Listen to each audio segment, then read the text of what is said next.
اعوذ باللہ من الشیطان اللعین الرجیم بسم اللہ الرحمن الرحیم الحمدللہ رب العالمین بارئ الخلائق اجمعین الصلاۃ والسلام علی سید الانبیاء والمرسلین وعلی آلہ الطیبین الطاہرین المعصومین اما بعد۔ سامعین و ناظرین اکرام کی خدمت میں ہدایت اور نہج البلاغہ کے عنوان سے اس نئے سیشن میں حاضر خدمت ہیں۔ گزشتہ پروگرام میں گفتگو ادھوری رہی تھی اور خصوصیت کے ساتھ اس چیز کی طرف متوجہ کرنے کی کوشش کر رہا تھا کہ ذات توحید نے انسان کو خلق کیا ہے، اس کی ہدایت کا اہتمام بھی خود کیا ہے اور اس کی بتلائی ہوئی راہوں کو طے کرنے والے شخص کو انسان کامل قرار دیا ہے۔ اب ذات توحید انسان کی خلقت کے بعد انسان کی ہدایت کے لیے کون سی راہیں مہیا فرماتی ہے، یہ خود قرآن مجید اور احادیث کے حوالے سے تفصیلی بحث ہے۔ خلاصہ اس کا حدیث ثقلین میں موجود ہے۔ پیغمبر اکرم فرماتے ہیں کہ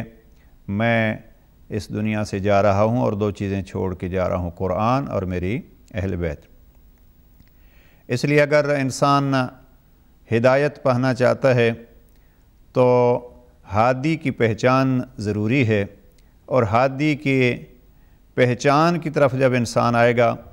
تو اس کو دو چیزیں ملیں گی، ایک وہ افراد جو اس کو راہ چل کے دکھاتے ہیں، اور ایک وہ کتاب جو اس کو زندگی کے ہر مرحلے کے لیے راہ بتلاتی ہے۔ یعنی راہ بتلانے والی کتاب اور راہ پر چل کر دکھانے والی ہستیاں، یہ ہیں ہادی۔ اب ان کا آپس میں تعلق کتنا ہونا چاہیے، کیسا ان کا تعلق ہے، کون سے ہیں وہ افراد کہ ذات توحید نے قرآن مجید کے اس سورہ میں جس کو ہر روز کم از کم 10 دفعہ پڑھنے کا حکم دیا ہے اور واجب قرار دیا ہے، وہاں فرمایا اہدنا الصراط المستقیم، ہمیں ہدایت فرماتا رہے اور ثابت قدم رکھ۔ تو وہ ہستیاں، لہٰذا ہدایت کے لیے انسان کو ان ہستیوں کی بھی پہچان ضروری ہے، اس کتاب کی بھی پہچان ضروری ہے۔ اور بات سمجھنے کا آسان طریقہ یہ ہے کہ جب ہر کسی کو یہ معلوم ہے کہ وہ کتاب جو کتاب ہدایت ہے وہ الحمدللہ اب بھی ہمارے درمیان معجزہ زندہ کی صورت میں موجود ہے، جس کی حفاظت کی قسم ذات خداوندی نے کھائی ہے، اِنَّا نَحْنُ نَزَّلْنَا الذِّكْرَ وَإِنَّا لَهُ لَحَافِظُونَ۔ اتنی تاکیدوں کے بعد پروردگار عالم فرماتا ہے میں نے اس کتاب کو نازل کیا اور ہم اس ذکر کی حفاظت کرنے والے ہیں۔ اب جب اس ذکر کے بارے میں کوئی چیز سمجھ نہ آئے اور ہدایت کی راہیں انسان کے لیے واضح نہ ہوں تو پھر قرآن مجید نے خود فرمایا فَاسْأَلُوا أَهْلَ الذِّكْرِ إِن كُنتُمْ لَا تَعْلَمُونَ، اگر آپ نہیں جانتے تو وہ جو اہل ذکر ہیں ان سے آپ پوچھ لیں۔ اب ان دو آیتوں کو ہی اگر ملا لیا جائے، اِنَّا نَحْنُ نَزَّلْنَا الذِّكْرَ، ذات توحید نے یہاں قرآن مجید کے لیے اکثر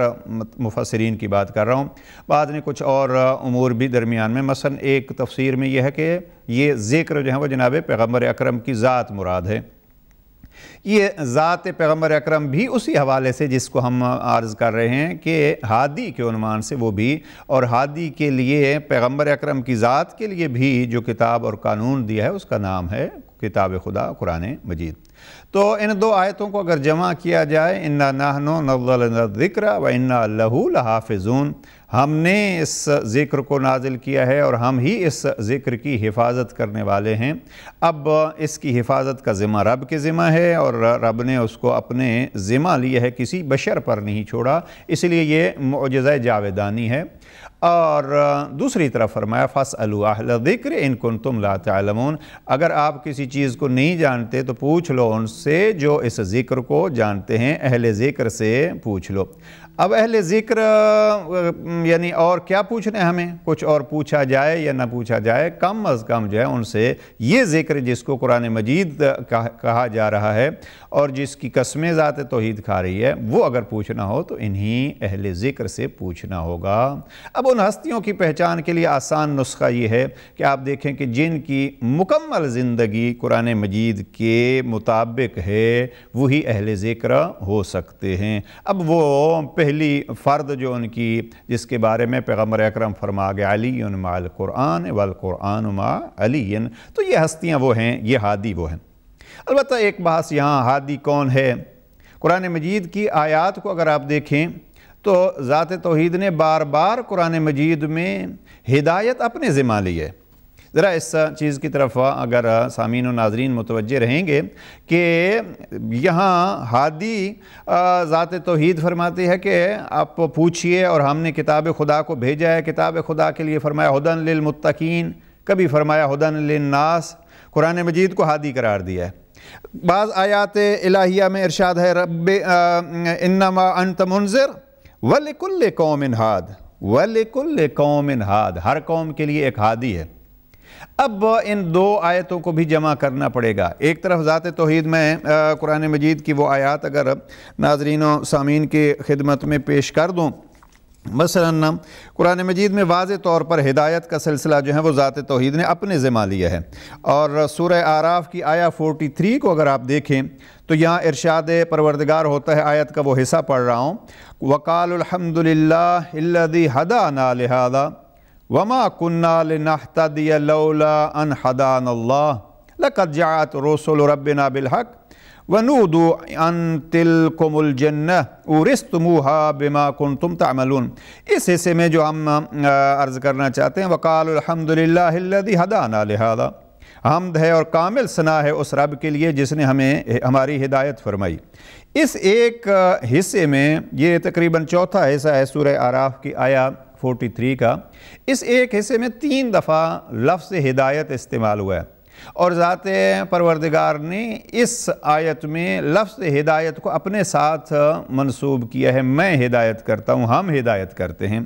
دیکھیے پھر اس کی طرف وَقَالُ الْحَمْدُ لِلَّهِ الَّذِي، حمد ہے اس رب کے لیے الَّذِي هَدَانَا، جس نے ہمیں ہدایت فرمائی، وَمَا كُنَّا لِنَهْتَدِيَ لَوْلَا أَنْ هَدَانَا اللَّهُ، اگر اللہ ہماری ہدایت نہ فرماتا تو ہم ہدایت نہیں پا سکتے تھے، ہم ہدایت یافتہ نہیں ہو سکتے تھے۔ اب یہاں ہدانا، اللہ نے ہماری ہدایت فرمائی۔ اب وہاں ہے وَلِكُلِّ قَوْمٍ ہاد، ہر قوم کے لیے ہادی ہوتا ہے۔ قرآن مجید کے لیے ارشاد ہوتا ہے ہدن للمتقین یا ہدن للناس۔ اب ہم اگر یہاں دیکھتے ہیں تو یہاں مفہوم ان آیات سے یا اس قسم کی آیات، مثلا اگر آپ سورہ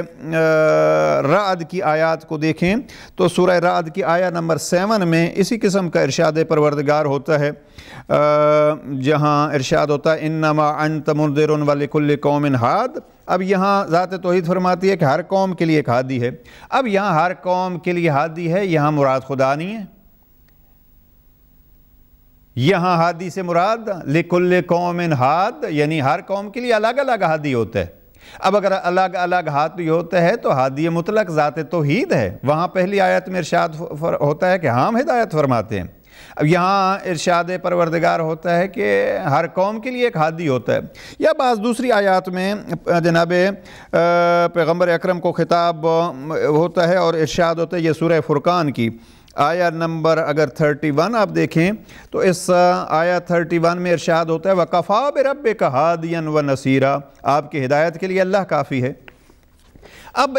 بہت ساری آیات میں ذات توحید فرماتی ہے ہدایت ہمارے ذمہ ہے، ہم ہدایت کرتے ہیں، ہم ہدایت کے لیے کافی ہیں۔ اب یہاں ارشاد ہوتا ہے کہ ہر قوم کا ہادی ہوتا ہے، کبھی فرمایا ہے کہ قرآن متقیوں کے لیے، کبھی فرمایا قرآن انسانوں کے لیے ہادی ہے۔ اب ہم اس کو جمع کیسے کریں گے؟ یہ ایک عقیدے کی بات ہے، تفصیل میں جانے کا وقت نہیں ہے۔ میں یہ عرض کرنا چاہتا ہوں کہ بعض جگہوں پہ اگر ایک شے کی نسبت خدا کے ساتھ ہے اور دوسری آیات میں اس کو افراد کی طرف یا کسی کتاب کی طرف نسبت دی گئی ہے، تو اب اگر کوئی شخص کسی فرد کی طرف بالواسطہ نسبت دے کے کہتے ہیں ہم یہ شفاعت طلب کرتے ہیں فلاں معصوم ہستی سے، ہم شفاعت طلب کرتے ہیں اللہ کی پاک کتاب سے، تو اس کا معنی یہ نہیں ہے کہ ہم مطلق شفاعت خداوندی کے منکر ہو رہے ہیں یا کسی کو خداوند کریم کا شریک ٹھہرا رہے ہیں۔ نہیں، شفاعت عطا فرمانے والا، مدد و نصرت فرمانے والا، حقیقی مالک حقیقی وہی ہے، اور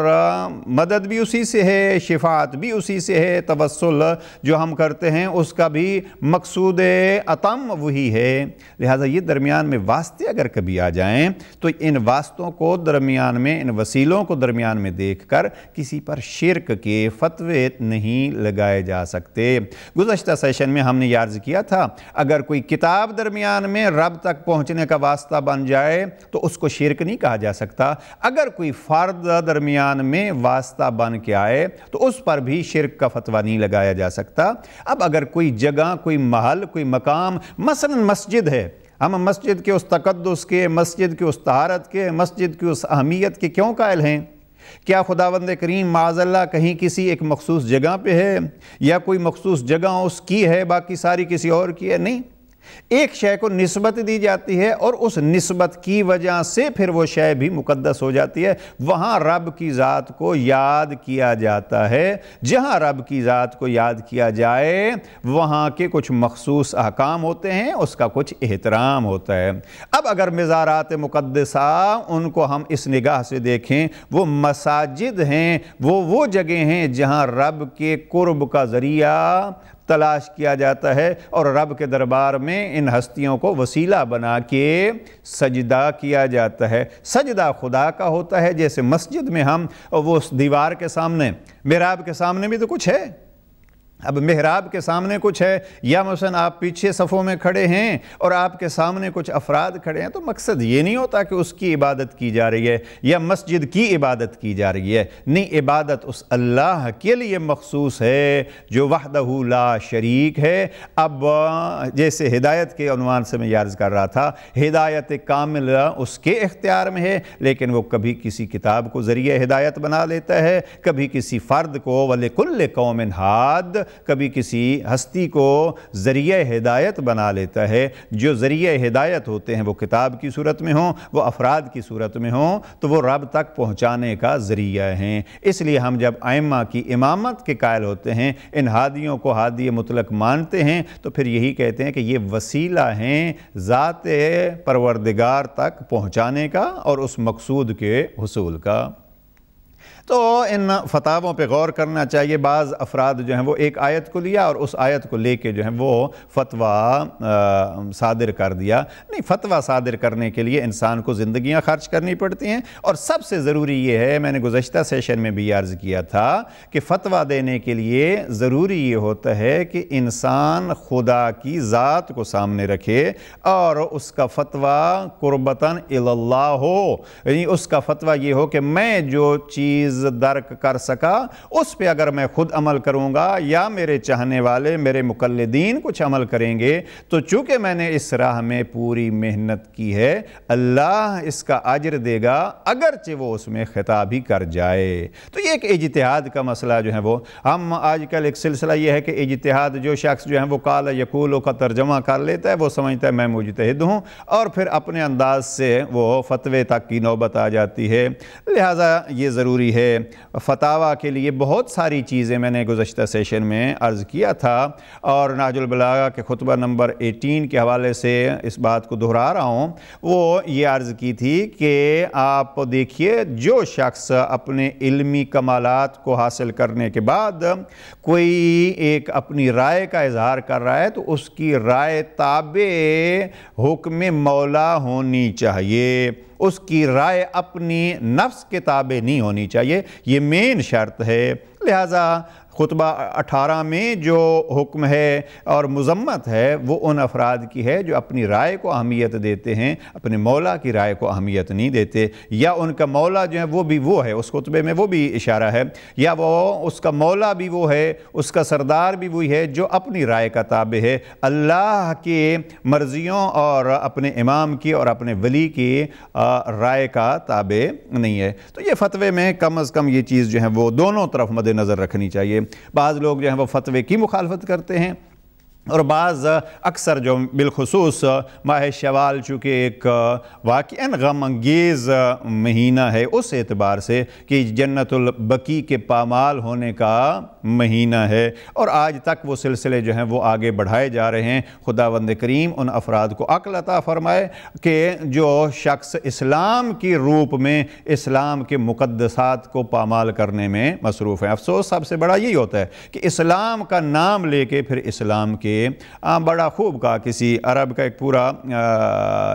شعر ہیں، کافی سارے یکبرون، کہ وہ کربلا میں جو ہے وہ تکبیر بلند کر کے تکبیر کو قتل کر رہے تھے۔ حالت یہی ہے، آج بھی حالت وہی ہے کہ کربلا میں تکبیر اور اللہ اکبر کا نعرہ بلند کر کے کس کو شہید کیا جا رہا تھا؟ عرب شاعر نے خوب کہا کہ یکبرون التکبیر بالتکبیر، تکبیر کے ذریعے سے تکبیر کو قتل کیا جا رہا تھا۔ اور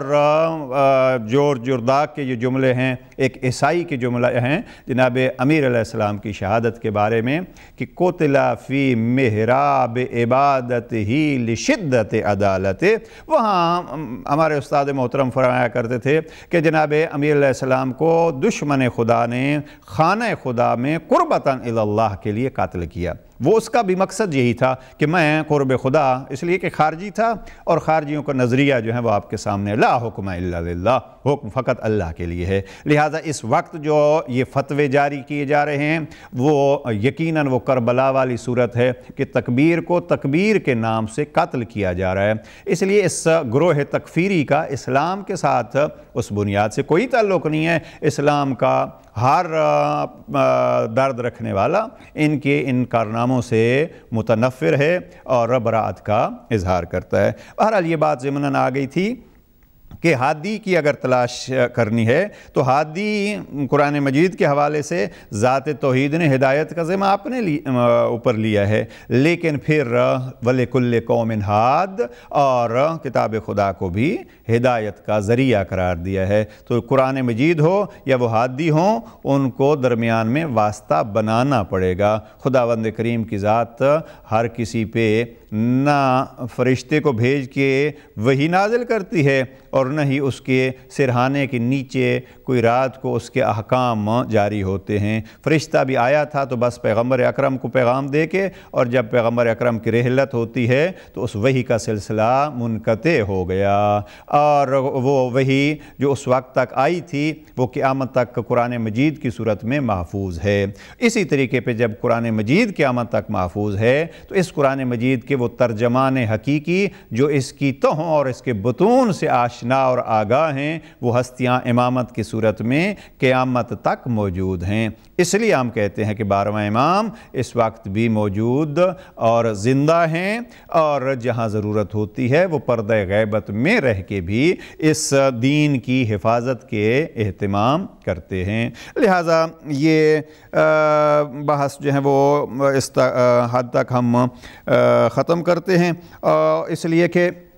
ہادی کی اگر پہچان ہو جائے گی تو پھر انسان کے لیے سفر کرنا آسان ہو جاتا ہے۔ ہادی پہچان لیا تو پھر انسان اطمینان سے اس کے پیچھے پیچھے چلتا رہتا ہے۔ البتہ جو ہے وہ ہادی کی پہچان کے بعد کا مرحلہ جو ہے وہ یہ نہیں ہے کہ فقط انسان کہے کہ ہم نے ہادی کو پہچان لیا بس، نہیں، ہادی کی پہچان کے بعد پھر انسان کا سفر آسان ہو جاتا ہے، پھر وہ اس کے پیچھے پیچھے چلتا رہتا ہے۔ اور اگر فاصلہ زیادہ ہو جائے تو پھر کبھی وہ ہادی سے مدد طلب کرتا ہے اور کہتا ہے ذرا آہستہ چلیے تاکہ میں بھی آپ کے ساتھ مل جاؤں، اور پھر وہ یوں آہستہ چلتے ہیں کہ کربلا کے میدان میں 2 محرم سے لے کے 9 محرم تک انتظار کرتے ہیں، ہم رکے ہوئے ہیں، کون ہے جو آ جائے اور ہمارے ساتھ مل جائے۔ ہم اگر اس زمانے کے مسجد کے پیش نماز کو دیکھتے ہیں تو وہ اگر رکوع میں آپ ہیں اور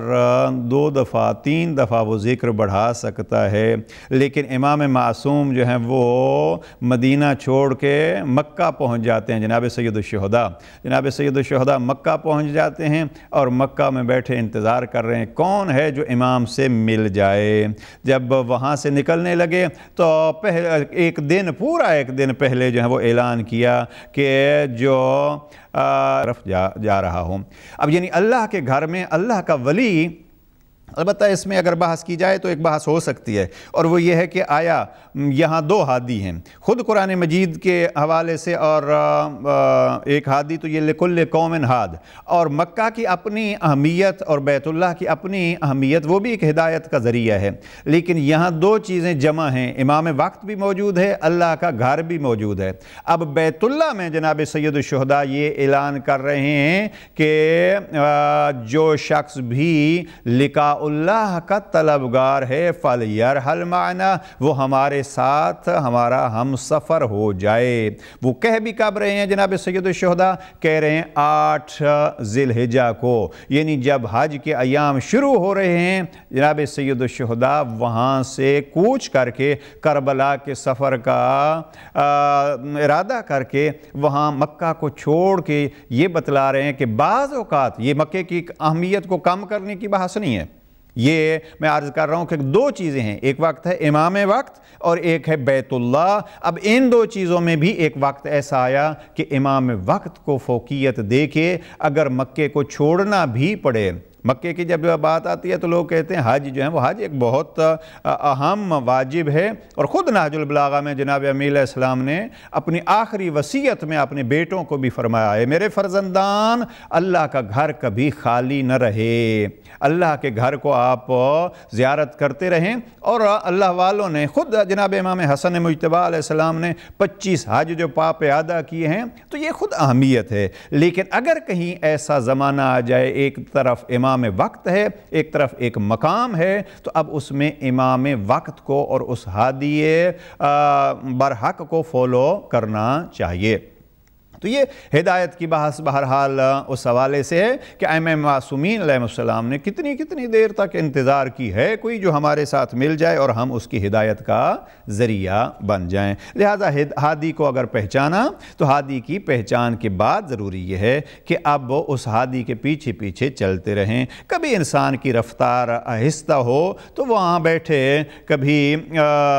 حبیب ابن مظاہر جیسوں کی انتظار کرتے رہتے ہیں، کبھی کسی کو بلاتے ہیں کبھی کسی کو بلاتے ہیں، تو امام پھر انتظار کرتے رہتے ہیں، بڑی دیر تک انتظار کرتے ہیں۔ لہٰذا اپنی سست رفتاری سے گھبرائیے نہیں، اپنی پوری کوشش کیجئے جتنا جلدی ہم وقت کے امام سے مل جائیں، اور جب اپنی پوری کوشش کر لیں تو پھر ہم ان سے مدد بھی طلب کر سکتے ہیں کہ اب ہمارا چلنا ہمارے لیے مشکل ہو گیا، آپ ہماری مدد کیجئے تاکہ ہم آپ کے ساتھ مل جائیں۔ البتہ جب ہادی کے ساتھ انسان ملتا ہے تو پھر ان ہادیوں کا کمال یہ ہے، چونکہ یہ ہادی منصوص من اللہ ہیں، تو قرآن مجید ہادی کی صورت میں ہو یا امام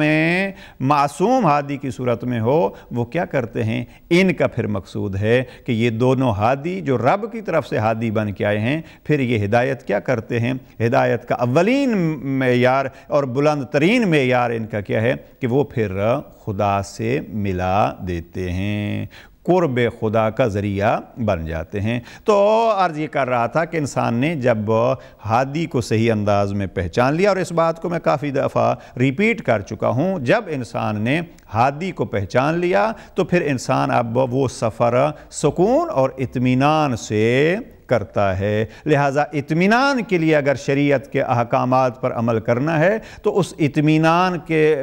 حصول کی ضروری یہ ہے کہ اس ہادی کو پہچانیں جس ہادی پر ہمیں مکمل یقین ہو۔ اب مکمل یقین کیا ہو؟ کچھ ایسی ہستیاں ہیں اس کائنات میں جن کی کمال کا گواہ خود خدا ہے۔ انما یرید اللہ لیذھب عنکم الرجس اہل البیت، کبھی وہ چادر کے اندر ان کو لپیٹ کے ویطہرون، انما یرید اللہ لیذھب عنکم الرجس اہل البیت ویطہرکم تطہیرا، یہ سند عطا فرماتا ہے، اور کبھی انہی کو چادر سے باہر نکال کے مباہلہ میں توحید کے گواہ کے طور پر باہر بلاتا ہے۔ تو وہ ہادی پیغمبر اکرم نے بھی بتلائے اس وقت نہج البلاغہ ان ہادیوں میں سے ہادی اول بعد از پیغمبر جناب امیر المؤمنین علیہ السلام کے کلمات کا مجموعہ ہے، لہٰذا قرآن مجید کی تفسیر اگر چاہیے، وقت کا امام غائب ہے تو ان معصوم ہستیوں کے کلمات سے اس کی تفسیر کی جا سکتی ہے، اور ان معصوم ہستیوں کے اقوال کو اور ان کی تاریخ کو مکمل طور پر جو جانتے ہیں وہ انہی کو ہم مجتہد کہتے ہیں، جنہوں نے اپنی زندگیاں اس میں خرچ کی ہیں، پھر ان کی محنتوں سے استفادہ کرنا چاہیے۔ لہٰذا ہادی برحق جناب امیر المؤمنین ان کے کلمات پر مبنی کتاب نہج البلاغہ سے انسان کو اپنی زندگی کی ہدایت کے اسباب تلاش کرنے چاہیے، اور پھر جب انسان ان کو تلاش کر لے تو پھر سکون سے اور آرام سے یہ سفر طے کیا جا سکتا ہے۔ اب ایک ایک چیز جو ہے وہ اس نہج البلاغہ میں انسانی زندگی کو کمال تک پہنچانے اور ہدایت کا ذریعہ مہیا کرنے کے لیے موجود ہے۔ ہم اس سیشن میں البتہ ایک بحث جو ہے وہ انہی ایام کے حوالے سے اور بالخصوص جنت البقیع اور ان مقامات کے حوالے سے، اور دمشق میں جناب زینب کبریٰ سلام اللہ علیہا کے حرم کے ساتھ دشمنیوں کا جو ارادہ کیا جا رہا ہے اس حوالے سے، بلکہ اس وقت بعض علماء اس طرف بھی ہیں کہ اگر تکفیری گروہ اس مشن میں یہاں کامیاب ہو جاتا ہے خدا نہ کرے، تو اولاد رسول کے بعد ان کا ٹارگٹ جو ہے وہ حرم پیغمبر اکرم بھی ہو سکتا ہے۔ لہذا مسلمانوں کو اس وقت متوجہ ہونا چاہیے کہ جب بقیع کو اور جنت المعلیٰ مکہ معظمہ کو وہاں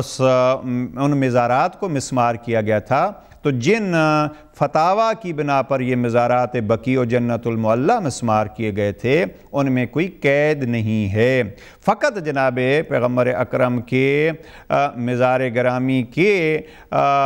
گرانے کی صورت میں چونکہ ان کو بہت زیادہ مخالفت کا خطرہ ہے، جس کی وجہ سے وہ ابھی تک اس کو رکے ہوئے ہیں۔ بعض بزرگ علماء نے اس وقت جو ہے وہ اس طرف متوجہ کیا ہے قوم کو، اور وہ فرماتے ہیں کہ متوجہ رہیں اور مسلمان شیعہ اور سنی کی صورت میں وہ اس چیز کو پہچانیں کہ اب اگر یہ اولاد رسول کے حرم اور مزارات کو گرانے میں کامیاب ہو جاتے ہیں، اور اس میں کامیابی کا ایک جو انہوں نے طریقہ اپنایا ہوا ہے کہ ابھی مثلا دمشق میں حرم جناب زینب کبریٰ کو کہو یہ شیعوں کا مرکز ہے، اب اگر یہاں شیعوں کا مرکز ہو کہہ کے آپ سنیوں کو خاموش کرا سکتے ہیں۔ یہ ایک بہت بڑا ایک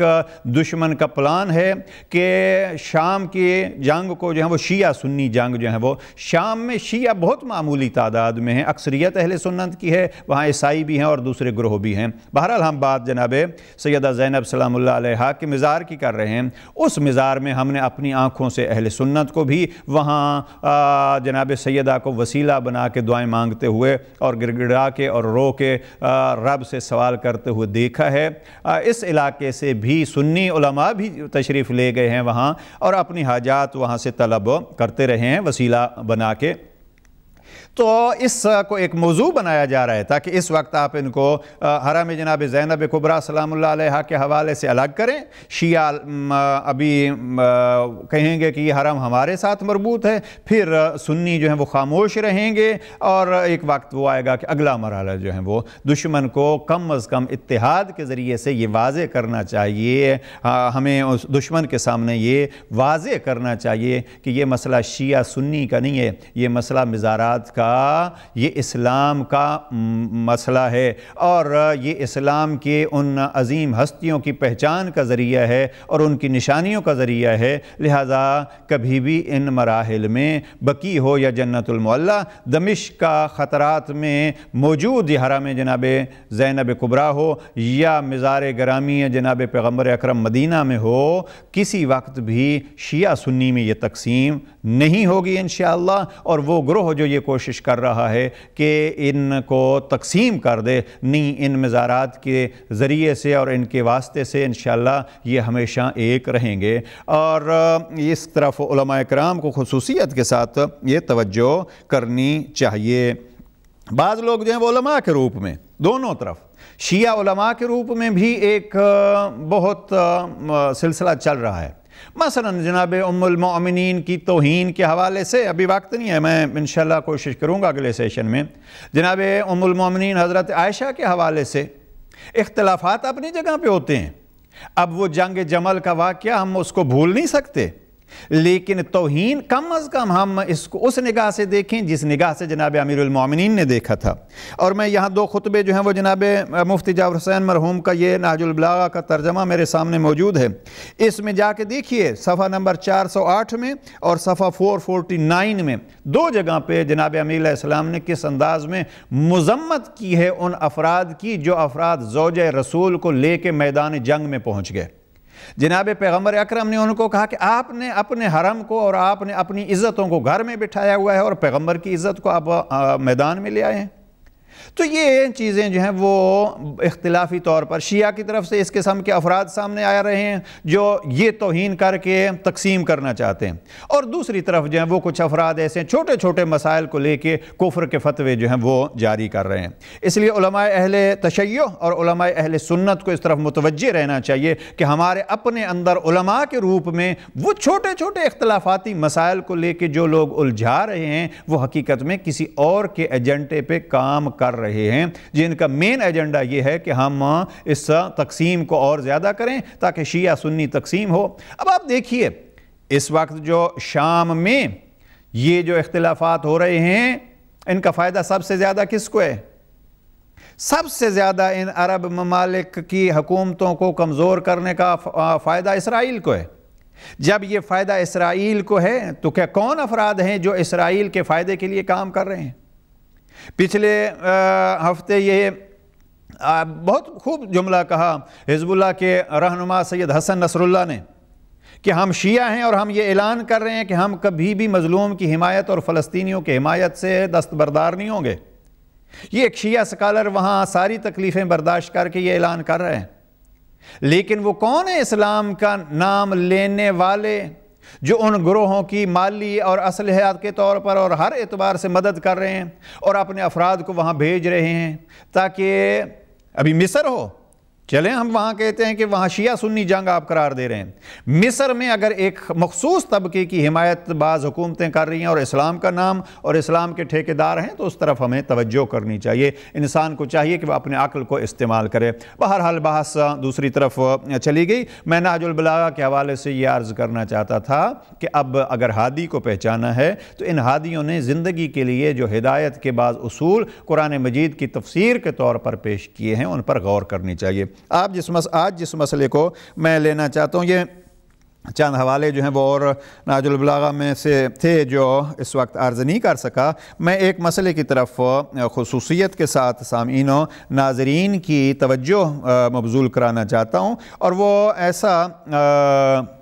موضوع ہے کہ جناب امیر علیہ السلام نے اپنے بہت پیارے صحابی جناب مالک اشتر کو جب مصر کا گورنر بنا کے بھیجا تو خط نمبر 53 میں وہاں ان کو جو ارشادات فرمائے ہیں وہ ارشادات آج بھی ہمارے لیے ایک نمونہ عمل ہیں۔ ایک ایک جملہ اس کا ایک ہمارے لیے ہماری زندگیوں کے سنوارنے کے لیے مہم ہے۔ ایک جملہ جو میں یہاں عرض کرنا چاہتا ہوں وہ ہے جناب امیر علیہ السلام نے جناب مالک اشتر کو کہا کہ دوسروں کے ساتھ مشورہ کیے رکھنا، اپنے آپ کو عقل کل نہ سمجھنا، اور جب مشورہ کرو تو پھر اس کی شرائط جو ہیں وہ بھی جناب امیر علیہ السلام نے بیان فرمائی ہیں۔ میں پہلے اس حصے کو کلمات کسار کے نمبر 54 کو آپ اگر دیکھیے تو میں 2-3 فرمان جو جناب امیر علیہ السلام نے مشورے کے طور پر بیان فرمائے ہیں، فقط ان کا ایڈریس دے رہا ہوں، اور امید ہے کہ بعض ناظرین اس کی طرف توجہ فرمائیں گے اور اس سے اگر مطالعہ کر سکے تو نمبر 54 نہج البلاغہ کلمات کسار، جناب امیر علیہ السلام فرماتے ہیں لا غنا کل عقل سے بڑھ کر کوئی دولت نہیں ہے، ولا فقر کل جہل، اور جہالت سے بڑھی کوئی فقر اور بے مائگی نہیں ہے، ولا فقر کل جہل، یعنی سب سے بڑی جہالت سب سے بڑا فقر جو ہے وہ جہالت ہے، ولا میراث کل ادب، ادب سے بڑھ کر کوئی میراث نہیں ہے، ولا ظہیر کل مشاورہ، اور مشورے سے زیادہ کوئی معین و مددگار اور آپ کا کوئی ظہیر نہیں ہے۔ یہاں جناب امی علیہ السلام نے مشورے کو آپ کا ایک بہترین مددگار قرار دیا ہے۔ اور جناب امی علیہ السلام نہج البلاغہ کے اسی حصے کلمات کثار میں نمبر 161 میں ایک بہترین جملہ مشورے کے لیے اور مشورے کی عظمت کے لیے بیان فرماتے ہیں۔ فرماتے ہیں من استبد برأیہ ہلک، جو شخص اپنی رائے کو سب کچھ سمجھتا ہے وہ ہلاک ہو جاتا ہے۔ قابل غور ہے، جو اپنی رائے سے ہی کام لیتا ہے، کسی اور کی رائے کو اہمیت نہیں دیتا تو ہلاک وہ ہلاک ہو جاتا ہے۔ ومن شاور الرجال شارکها فی عقولها، اور جو دوسروں سے مشورہ لے گا گویا اس نے دوسروں کی عقلوں کو اپنے ساتھ شامل کر لیا ہے۔ وقت ہمارا ختم ہو رہا ہے، بس ایک جملہ یہ عرض کر دوں، کلمات اس میں خط 53 میں جناب امیر نے جو مالک اشتر کو بیان فرمایا وہ بھی پھر کسی وقت کے لیے میں اتنا عرض کر دوں جوانوں کے لیے اور والدین کے لیے، اور وہ یہ ہے کہ جو حدیث مشہور اور بار بار پڑھی جاتی ہے ہمارے ممبروں سے، وہ یہ ہے کہ بچے کی تربیت کے لیے 3 مراحل ہیں۔ پہلا مرحلہ جو بالکل 7 سال پہلے وہ ہے اس کے شہنشاہ ہے، وہ جو کہتا ہے اس کو ماننا پڑتا ہے، نہیں تو وہ منوانے کے لیے اپنے رونے کا ذریعہ استعمال کرتا ہے۔ دوسرا مرحلہ غلامی کا ہے چونکہ وہ تربیت کا ہے، اور تیسرے 7 سال اور اس سے بعد جو ہیں وہ وہاں لفظ ہے وزیر۔ اب جب ہر کسی کے ساتھ مشورہ کرنے کا ہے تو اس وزیر کے ساتھ بھی مشورہ کرنا ضروری ہے۔ والدین کو چاہیے کہ اپنی زندگی کے مسائل میں، بالخصوص بچے کے زندگی کے مسائل میں، والدین کو چاہیے کہ وہ بچے سے، یعنی بچہ وہ ابھی جوان ہے، جب 14 سال کے بعد کا ہے تو لڑکا بھی بالغ ہو جاتا ہے 15 سال سے، اس کو وہاں شریعت نے کہا ہے وہ آپ کے لیے وزیر ہے، اب وہاں اس سے مشورہ کرنا چاہیے، اور بچے کو بھی یہ چاہیے کہ یہاں وزیر ہیں آپ، یعنی آپ اب والدین کا بوجھ اٹھانے والے ہیں۔ آپ کو بھی چاہیے کہ والدین پر اور بوجھ ڈالنے کے بجائے آپ والدین کا بوجھ اٹھائیں، اور جہاں والدین کے لیے ضروری ہے کہ وہ آپ کے مسائل میں آپ سے مشورہ کریں، اسی طریقے پہ آپ کے لیے بھی ضروری ہے کہ آپ بھی اپنی زندگی اور والدین کی زندگی میں بھی ان کے کاموں کے متعلق مشورے کو مت بھولیں تاکہ ہم ہلاکت سے بچ جائیں۔ جناب امی علیہ السلام فرماتے ہیں کہ جو اپنی رائے پہ خواہ وہ باپ کی صورت میں ہو، ماں کی صورت میں ہو، اولاد کی صورت میں ہو یا عام افراد کی صورت میں ہو، اگر اپنی رائے پہ ڈیپینڈ کرتا ہے تو وہ ہلاک ہو جاتا ہے۔ پروردگار والدین کی عزت و عظمت کو یہ سمجھنے کی ہمیں توفیق نصیب فرمائے، اور دوسروں کو اپنے جیسا سمجھ کے کم از کم ان کے مشورے کو اہمیت دے، اور یوں پروردگار ہماری زندگیوں کو انشاءاللہ کامیاب فرمائے گا۔ والسلام علیکم ورحمۃ اللہ وبرکاتہ۔